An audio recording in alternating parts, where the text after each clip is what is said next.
Hello friends, cake and കേക്സിൻ്റെ പുതിയ വീഡിയോയിലേക്ക് എല്ലാവർക്കും സ്വാഗതം. ഇന്നും വളരെ യൂസ്ഫുൾ ആയിട്ടുള്ള ടിപ്പുകൾ കളക്ട് ചെയ്തിട്ടാണ് വന്നിരിക്കുന്നത്. അപ്പോൾ എല്ലാവരും ഇത് സ്കിപ്പ് ചെയ്യാതെ, കാരണം എത്ര തടിയും ബ്ലാങ്കറ്റാണെങ്കിലും നമുക്ക് നിമിഷ നേരം കൊണ്ട് കഴുകാതെ തന്നെ നമുക്ക് ക്ലീൻ ചെയ്തെടുക്കാം. ഒരു തുള്ളി വെള്ളമോ സോപ്പോ ലിക്വിഡോ ഒന്നും വേണ്ട. അതുപോലെ തന്നെ കുറച്ച് കിച്ചൺ ടിപ്സുകളോട് ഉൾപ്പെടുത്തിയിട്ടുണ്ട്. അപ്പോൾ എല്ലാവരും ഒന്ന് കണ്ടു നോക്കൂ.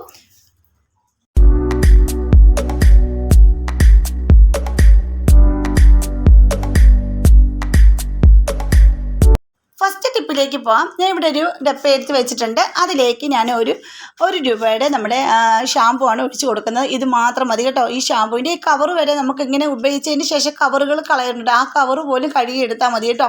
എന്നിട്ട് ഞാൻ അത് ഒഴിച്ച് കൊടുത്തിട്ട് അതിലേക്ക് ഞാൻ 1 ടീസ്പൂണോളം ബേക്കിംഗ് സോഡ ആയിട്ട് നല്ലപോലെ മിക്സ് ചെയ്യും. നല്ല റിയാക്ഷൻ നടക്കും. അത് നല്ലപോലെ മിക്സ് ചെയ്തെടുക്കുക. ഇതിൻ്റെ കൂടെ നിങ്ങൾക്ക് വിനാഗിരി ഉണ്ടെങ്കിലും ഒഴിച്ച് കൊടുക്കുക കേട്ടോ. ഞാൻ വിനാഗിരി ഒന്നും ചേർക്കുന്നില്ല, ഇത് മാത്രമാണ് ചേർക്കുന്നത്. ഇത് നല്ലപോലെ ഒന്ന് മിക്സ് ആയിട്ട് എടുത്തതിന് ശേഷം ഇതിലേക്ക് നമുക്ക് ആവശ്യത്തിന് വെള്ളം കൂടെ ഒഴിച്ച് കൊടുക്കാൻ 1 കപ്പ് വെള്ളം കൂടെ ഒഴിച്ച് കൊടുക്കുന്നുണ്ട്. എന്നിട്ട് നമുക്കതൊരു കുപ്പിയിലേക്ക് മാറ്റാം. ഇത് വളരെ യൂസ്ഫുൾ ആയിട്ടുള്ളൊരു സൊല്യൂഷനാണിത്. നമ്മുടെ ഗ്യാസ് അടുപ്പ് ക്ലീൻ ചെയ്യാൻ നമുക്ക് വേറൊന്നും വേണ്ട, സോപ്പൊന്നും ഉപയോഗിക്കാതെ തന്നെ ഈ ഷാമ്പു ഇങ്ങനെ ഒന്നാക്കി വെച്ച് കുപ്പിയിലേക്ക് എടുത്ത് വെക്കുകയാണെങ്കിൽ ഒരുപാട് നാളത്തേക്ക് നമുക്കിത് ഉപയോഗിക്കാൻ പറ്റും കേട്ടോ. ഇപ്പോൾ നമ്മുടെ ഗ്യാസ് അടുപ്പിൽ കറ പിടിച്ചത് തുരുമ്പെടുത്തിട്ടുണ്ടെങ്കിൽ അത് മാറാനും, അതുമാത്രമല്ല നമ്മൾ എന്ന് ഫുഡ് കാര്യങ്ങളൊക്കെ ചെയ്യുന്നത് നമ്മുടെ ഗ്യാസ് അടുപ്പിലാണെങ്കിലും അപ്പോൾ ഈ തിളച്ച് തൂകി ഇതൊക്കെ ഉണങ്ങി പിടിച്ചിരിക്കുകയൊക്കെ ചെയ്യും. അപ്പോൾ നമുക്ക് ഈ ഉരച്ച് സ്ക്രബ്ബർ കൊണ്ടൊക്കെ ഉരച്ചായിരിക്കും നമ്മൾ കഴുകുന്നത്. ഇതിന് സ്ക്രബ്ബറൊന്നും ഇല്ലാതെ തന്നെ നമുക്ക് 1 മിനിറ്റിനുള്ളിൽ അത് ക്ലീൻ ചെയ്തെടുക്കാൻ പറ്റും. കണ്ടില്ലേ, എൻ്റെ ഗ്യാസ് അടുപ്പ് നമ്മൾ ഫുഡൊക്കെ ഉണ്ടാക്കിയതിന് ശേഷം തിളച്ചൊക്കെ തൂകിയിട്ടുണ്ടായിരുന്നു കേട്ടോ. അപ്പോൾ അതെല്ലാം ഉണങ്ങി ഇരിപ്പുണ്ട്. അതൊക്കെ എങ്ങനെ ക്ലീൻ ചെയ്യുന്നത് നോക്കാം ഈ ഒരു സൊല്യൂഷനും കൊണ്ട്. അപ്പോൾ ഞാൻ കുറച്ച് നമ്മുടെ ഗ്യാസ് അടുപ്പിലേക്ക് ഇതുപോലെ ഒന്ന് ഒഴിച്ച് കൊടുക്കുന്നുണ്ട്. എന്നിട്ട് 1 മിനിറ്റ് ഒന്ന് ചുമ്മാ അങ്ങനെ വെച്ചേക്കണം കേട്ടോ. അന്നപ്പോൾ തന്നെ കഴുകണ്ട. 1 മിനിറ്റോളം അങ്ങനെ ഇട്ട് കഴിയുമ്പോഴത്തേക്ക് പെട്ടെന്ന് അത് കുതിരുന്ന ഉടനെ തന്നെ നമുക്കത് തുടച്ചെടുക്കാം. ഒന്ന് ചുമ്മാ തുടച്ചെടുക്കാം. അതിനായിട്ട് തുണിയൊന്നും വേണ്ട. ഇത് തുടയ്ക്കാൻ തുണിയുടെ ആവശ്യമേ ഇല്ല കേട്ടോ. ഞാൻ ഈ ഉപയോഗിക്കുന്നൊരു സൂത്രം ഉണ്ടെങ്കിൽ നമുക്കത് തുടച്ചതിന് ശേഷം പിന്നെ കഴുകി നമുക്കത് ഉപയോഗിക്കാം. അതായത് ഒരുപാട് കഴുകി പിഴിഞ്ഞിരിക്കേണ്ട ഒരു കാര്യമില്ല. ഇപ്പം ഞാൻ കയ്യിൽ ഇത് കണ്ടോ, ജസ്റ്റ് ഒന്ന് തൂത്ത് കാണിക്കാം. അത് കയ്യിലങ്ങോട്ട് നമ്മൾ തൂക്കുമ്പോൾ തന്നെ അതിൻ്റെ ഇതെല്ലാം നല്ലപോലെ ആ ചെളി നമ്മുടെ കയ്യിൽ വരുന്നതാണ് കേട്ടോ. അപ്പോൾ ഞാൻ ഇതുപോലെ ഒരു സ്പോഞ്ചാണ് എടുത്തിരിക്കുന്നത്. നിങ്ങൾ സ്പോഞ്ച് എടുത്താൽ മതി കേട്ടോ. ഈ സ്പോഞ്ച് ആകുമ്പോഴത്തേക്കും നമുക്ക് പെട്ടെന്ന് കഴുകാൻ പറ്റും, പെട്ടെന്ന് ഉണങ്ങി കിട്ടും. അതുമെല്ലാം ദൂരെ വലിച്ചെറിഞ്ഞ് കളയുകയും വേണ്ട. തുണിയിലൊക്കെ ആണെങ്കിൽ എണ്ണമയൊക്കെ ഉണ്ടെങ്കിൽ പിന്നെ സോപ്പിട്ട് അലക്കിയും പിറക്കി നമുക്ക് പിന്നെ തുണി എടുക്കാൻ തോന്നില്ല അല്ലേ. അപ്പോൾ അത് ഇതുപോലത്തെ സ്പോഞ്ച് ഉണ്ടെങ്കിൽ അതെടുക്കുക. ജസ്റ്റ് ഇതുപോലെ തുടച്ചെടുക്കുമ്പോൾ തന്നെ ചെളി നിങ്ങൾ കണ്ടു കാണുമല്ലോ. അത്രയ്ക്ക് അഴുക്കുണ്ടായിരുന്നു. അത് ഫുള്ള് ഞാൻ ഇതുപോലെ തന്നെ ഒന്ന് തുടച്ചെടുത്തതിന് ശേഷം നമുക്ക് ആ സ്പോഞ്ച് ഒന്ന് കഴുകിയെടുക്കാം. പിന്നെ അതുകൊണ്ട് തന്നെ തുടയ്ക്കാം. ഇപ്പോൾ ഇതിനായിട്ടൊരു തുണിയുടെ ഒരു ആവശ്യമില്ല കേട്ടോ. നമ്മൾ തുടച്ച് കഴിഞ്ഞിട്ടാണെങ്കിലും നമ്മൾ ആ സ്പോഞ്ച് കൊണ്ട് തന്നെ നമുക്കൊന്ന് തുടച്ചെടുത്താൽ മതി.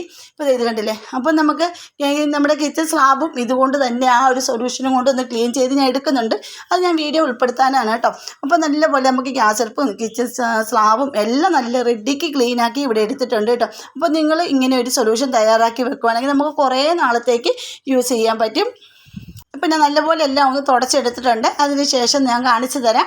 ഇത് കണ്ടില്ലേ, നല്ല രീതിയിൽ വെട്ടിത്തിളങ്ങി കിട്ടിയിട്ടുണ്ട്. എത്ര പഴയ ഗ്യാസ് അടുപ്പാണെങ്കിൽ പോലും നമുക്ക് നിമിഷ നേരം കൊണ്ട് ക്ലീൻ ചെയ്തെടുക്കാൻ പറ്റും.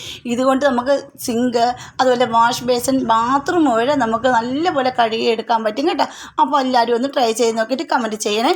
ഇനി അടുത്ത ടിപ്പിലേക്ക് പോകാം. ഇപ്പോൾ നമ്മൾ കുളിക്കാനൊക്കെ ചൂടുവെള്ളം, ഇപ്പം മഴക്കാലമൊക്കെ ആകുമ്പോൾ നല്ല തണുപ്പൊക്കെ അല്ലേ. അപ്പോൾ എല്ലാവരും മിക്ക ആൾക്കാരും ചൂടുവെള്ളത്തിലായിരിക്കും കുളിക്കാറുള്ളത് അല്ലേ. അപ്പോൾ ഈ കുളിക്കാൻ വെള്ളം വെക്കുന്ന കൂടെ 1 കഷ്ണം കല്ലുപ്പ് ഇട്ടതിന് ശേഷം നിങ്ങൾ ആ വെള്ളത്തിൽ കുളിച്ച് നോക്കുക. കല്ലുപ്പില്ലെങ്കിൽ കല്ലുപ്പ് പൊടിച്ച് വെച്ചിരിക്കുന്നതാണ്. കല്ലുപ്പാണ് ഏറ്റവും നല്ലത് കേട്ടോ. ഒരു ടീസ്പൂണോളം അളവിൽ നമ്മൾ ഇട്ട് കൊടുത്തതിന് ശേഷം ഒന്ന് കുളിച്ച് നോക്കൂ. നമ്മുടെ ശരീരത്തിനൊക്കെ നല്ലൊരു ഊർജ്ജമായിരിക്കും. അപ്പോൾ ശരീരവേദനയൊക്കെ ഉണ്ടെങ്കിൽ നല്ലപോലെ മാറിക്കിട്ടാൻ സഹായിക്കുന്നതാണ്. അപ്പോൾ അതൊന്ന് ചെയ്ത് നോക്കണേ. ഇനി അടുത്ത ടിപ്പിലേക്ക് പോകാം. നമ്മൾ കിച്ചൺ സിങ്കൊക്കെ നല്ലപോലെ ഒന്ന് ക്ലീൻ ചെയ്തിട്ടതിന് ശേഷം ഇതിൽ നമ്മൾ രാത്രിയാകുമ്പോഴത്തേക്ക് നമ്മൾ എപ്പോഴും യൂസ് ചെയ്യുന്നത് കാരണം ഈ സിങ്കിൻ്റെ ഉള്ളിൽ നിന്ന് ഒരു സൈസ് ബാഡ് സ്മെല്ല് വരും അല്ലേ. ആ സ്മെല്ല് വരാതിരിക്കാനും അതുമാത്രമല്ല പല്ലി, പാറ്റ, എലികളൊന്നും അതിനകത്ത് കയറാതിരിക്കാനും ഉള്ള അടിപൊളി സൂത്രമാണ് കാണിക്കുന്നത്. കുറച്ച് മഞ്ഞൾപ്പൊടി, 1 ടീസ്പൂൺ മഞ്ഞൾപ്പൊടി അതിൻ്റെ അകത്ത് ഇട്ട് കൊടുക്കുക. അതുപോലെ തന്നെ അതിൻ്റെ കൂടെ തന്നെ 1 ടീസ്പൂണോളം അല്ലെങ്കിൽ 1/2 ടീസ്പൂൺ ആണെങ്കിലും മതി നമ്മുടെ ബേക്കിംഗ് സോഡ ഇട്ട് കൊടുക്കുക. പിന്നെ നമുക്ക് ഇതിലേക്ക് ഉപ്പ്, 1 പിടി ഉപ്പ് കൂടി ഇട്ട് കൊടുക്കുക. 1-2 ടീസ്പൂൺ ഉപ്പ് ഇട്ടുന്നതിന് കുഴപ്പമൊന്നുമില്ല കേട്ടോ. അപ്പോൾ ഇതിൻ്റെ ഉള്ളിൽ ഇരിക്കുന്ന പായൽ ഇതെല്ലാം പോകുന്നതും ആ ബാഡ് സ്മെല്ലെല്ലാം പോകുന്നതുമാണ്. അത് മാത്രമല്ല പല്ലി, പാറ്റ ഒന്നും ഇതിനുള്ളിലേക്ക് കയറത്തുമില്ല. നല്ല ക്ലീനായിട്ട് കിടക്കുകയും ചെയ്യും. അപ്പോൾ ചിലപ്പോൾ ഭയങ്കര സ്മെല്ലൊക്കെ വരും, അതൊക്കെ പോകുന്നതുമായിരിക്കും കേട്ടോ. അപ്പോൾ നിങ്ങൾ ഇതുകൂടെ ഒന്ന് ട്രൈ ചെയ്ത് നോക്കിയിട്ട് കമൻറ്റ് ചെയ്യും. ഇഷ്ടപ്പെട്ടെങ്കിൽ ഫാമിലി ഗ്രൂപ്പിലേക്കൊക്കെ ഷെയർ ചെയ്ത് കൊടുത്ത് സപ്പോർട്ടും കൂടെ ചെയ്യാൻ പറയണേ. ഇനി അടുത്ത ടിപ്പ്, ഇപ്പം മഴക്കാലമല്ലേ, ഭയങ്കര മഴയുള്ള ഇതാണല്ലേ നമ്മുടെ വീട്ടിൽ. കൊതുകിൻ്റെ ശല്യം, മിന്ത്, അതുപോലെ തന്നെ പൊടി ഈച്ച ഇതൊക്കെ ശല്യം വളരെ കൂടുതലാണ്. അപ്പം നമുക്ക് ഇതിനെല്ലാം തുരത്താനായിട്ട് പെട്ടെന്ന് തന്നെ നല്ല റിസൾട്ട് കിട്ടുന്നതാണ് ഈ കറുവാപ്പട്ട ഒന്ന് കത്തിച്ച് ഒരു ഇതുപോലെ സെറാമിക് ബൗളോ എന്തായാലും അല്ലെങ്കിൽ ചിരട്ടയിലോ നിങ്ങൾ ഇത് വെക്കുന്നത് എങ്ങനെയാണ് ചെയ്യുന്നത് അതേ രീതിയിൽ വെച്ച് കൊടുത്തൊന്ന് പുകയ്ക്കുവാണെങ്കിൽ പരമാവധി കൊതുകിൻ്റെ ശല്യമൊക്കെ പോകുന്നതാണ് കേട്ടോ. നമ്മുടെ ബെഡ്റൂമിലൊക്കെ ഒന്ന് പോയിച്ച് വെക്കുകയാണെങ്കിൽ കൊതുകിൻ്റെ ശല്യമൊക്കെ പെട്ടെന്ന് പോകുന്നതാണ്. ഈച്ച, മിന്ത് ഇതൊക്കെ പോകുന്നതാണ്. അപ്പോൾ അതും ഒന്ന് ചെയ്ത് നോക്കണേ. ഇനി അടുത്ത ടിപ്പ്, നമ്മുടെ വീടുകളിൽ എല്ലാവരുടെ വീടുകളിൽ കാണുന്നതുകൊണ്ട് ഇതുപോലെ തടിയൻ ബ്ലാങ്കറ്റ് അല്ലേ. അപ്പോൾ എല്ലാവർക്കും ഇത് അലക്കാൻ ഭയങ്കര ബുദ്ധിമുട്ടാണ്. ഇതൊക്കെ ഒന്ന് വെള്ളത്തിൽ മുക്കി കഴിയുമ്പോൾ ഇതിൻ്റെ കനം ഒന്ന് പൊക്കി എടുക്കുമ്പോൾ തന്നെ നമുക്ക് മനസ്സിലാകാൻ പറ്റും. പൊക്കി എടുക്കാൻ പോലും അത് പറ്റില്ല. അതുപോലെ വാഷിംഗ് മെഷീൻ പോലും അത് ഇടാൻ ഭയങ്കര ബുദ്ധിമുട്ടുള്ള ബ്ലാങ്കറ്റുകളുണ്ട്. അപ്പോൾ നമുക്ക് ചെയ്യാൻ പറ്റുന്നത് വെള്ളം ഒന്നും തൊടാതെ സോപ്പൊന്നും ഇല്ലാതെ തന്നെ നമുക്ക് നമ്മുടെ കൈ വേദനിക്കത്തില്ല, നടുവൊടിയത്തില്ല, ഒന്നുമില്ലാതെ തന്നെ നമുക്ക് പെട്ടെന്ന് ക്ലീൻ ചെയ്തെടുക്കാം. ഇപ്പോൾ ഇതെങ്ങനെയാണ് ക്ലീൻ ചെയ്തെടുക്കുന്നതെന്ന് നോക്കാം. പിന്നെ ഇതൊന്ന് നല്ലപോലെ നൂർത്തിയിട്ടതിന് ശേഷം ഇതിന് നമ്മൾ ഈ ക്ലീൻ ചെയ്യാൻ വേണ്ടി ഒരു സൂത്രം നമുക്കിവിടെ തയ്യാറാക്കണം. അതെന്താണെന്ന് കണ്ടു നോക്കാം. ഒരു ബൗൾ എടുത്തിട്ടുണ്ട്. അതിലേക്ക് ഞാൻ 1 ടീസ്പൂണോളം ബേക്കിംഗ് സോഡ ഇട്ട് കൊടുത്തിട്ടുണ്ട്. പിന്നെ ഇതിലേക്ക് നമ്മുടെ ആവശ്യത്തിനനുസരിച്ച് പൗഡർ ഇട്ട് കൊടുക്കുക. ഈ പൗഡറും ബേക്കിംഗ് സോഡയും കൂടെ നല്ലപോലെ ഒന്ന് മിക്സ് ചെയ്തെടുക്കുക. ഇതുകൊണ്ടാണ് നമ്മൾ നമ്മുടെ ബ്ലാങ്കറ്റ് ഒന്ന് നല്ലപോലെ ക്ലീൻ ചെയ്തെടുക്കുന്നത്.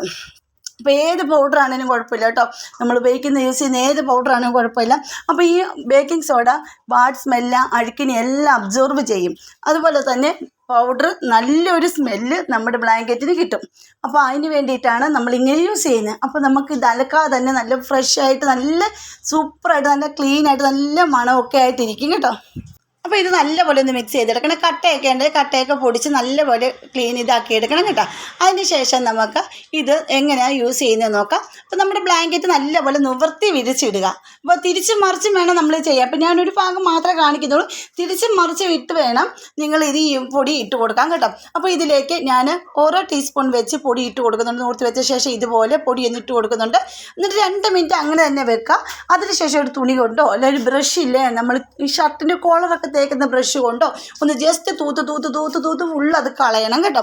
അതിലൊന്നും ഇരിക്കാൻ പാടില്ല, പൊടികളൊന്നും ഇരിക്കാൻ പാടില്ല. അതിന് ശേഷം നല്ലപോലെ കുടഞ്ഞ് വെയിലുണ്ടെങ്കിൽ വെയിലത്ത് ഒന്ന് ഉണക്കിയും കൂടെ എടുത്താൽ നല്ലതാണ് കേട്ടോ. ഇപ്പോൾ നല്ല മഴയായതുകൊണ്ട് വെയിലത്ത് ഉണക്കിയെടുക്കാൻ പാടായിരിക്കും. എന്നാലും നല്ല വെയിലുണ്ടെങ്കിൽ നിങ്ങൾ ഇതുപോലെ ഒന്ന് ചെയ്തതിന് ശേഷം ഒന്ന് വെയിലത്തിട്ട് നല്ലപോലെ ഒന്ന് ചൂടാക്കി എടുക്കേണ്ടതാണ്. അപ്പോൾ ഞാനിത് ഫസ്റ്റ് ഒന്ന് ഇട്ട് കൊടുത്തതിന് ശേഷം അതൊന്ന് കുടഞ്ഞു വിടുന്നുണ്ട്. ബ്ലാങ്കറ്റിൽ പിടിച്ച് ഒന്ന് പൊക്കി കുടഞ്ഞു വിടുന്നുണ്ട് കേട്ടോ. അപ്പോൾ തിരിച്ച് മറിച്ചുമാണ് ഞാൻ ഇതിട്ട് ചെയ്യുന്നത് കേട്ടോ. ഈ ബ്ലാങ്കറ്റ് തിരിച്ച് മറിച്ച് വേണം ഇത് ചെയ്യാനായിട്ട്. അപ്പോൾ ഞാനിത് ആദ്യം ഇങ്ങനെ ഒന്ന് ചെയ്ത് കൊടുത്തതിന് ശേഷമാണ് ഒന്ന് കണ്ട ഈ പൊടികൾ എല്ലായിടത്തും എത്തിക്കണം. എല്ലായിടവും ഫുള്ള് ഇട്ട് കൊടുത്തതിന് ശേഷം വേണം മാത്രം നമുക്കൊന്ന് കൊട്ടിക്കണ്ട. ഇതുപോലെ കുടഞ്ഞു കൊടുക്കുകയാണെങ്കിൽ എല്ലായിടവും ഇത് ചെന്നോളും.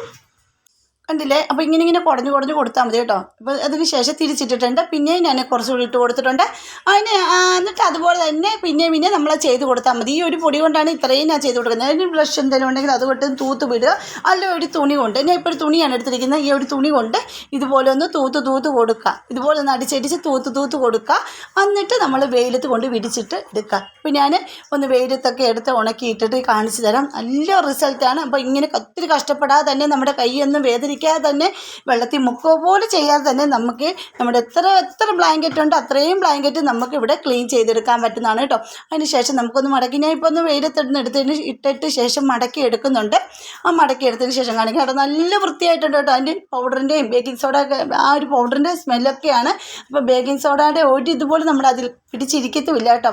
അപ്പോൾ മേടിച്ചിട്ട് ഉണക്കി എടുക്കുന്നതാണ് ഏറ്റവും നല്ലത്. അപ്പോൾ നിങ്ങളും ഇങ്ങനെ ഒന്ന് തയ്യാറാക്കി നോക്കിയിട്ട് കമൻറ്റ് ചെയ്യും. ഇപ്പോൾ ഇങ്ങനെ ആരെങ്കിലും ചെയ്ത് നോക്കുന്നുണ്ടെങ്കിൽ ഒന്ന് കമൻറ്റ് ചെയ്യാൻ മറക്കരുത്. അപ്പോൾ ഇത് കണ്ടില്ലേ, ഞാനൊന്ന് വെയിലത്തിട്ട് ഉണക്കി ഇത് മടക്കി കൊണ്ടുവന്നിട്ടുണ്ട്.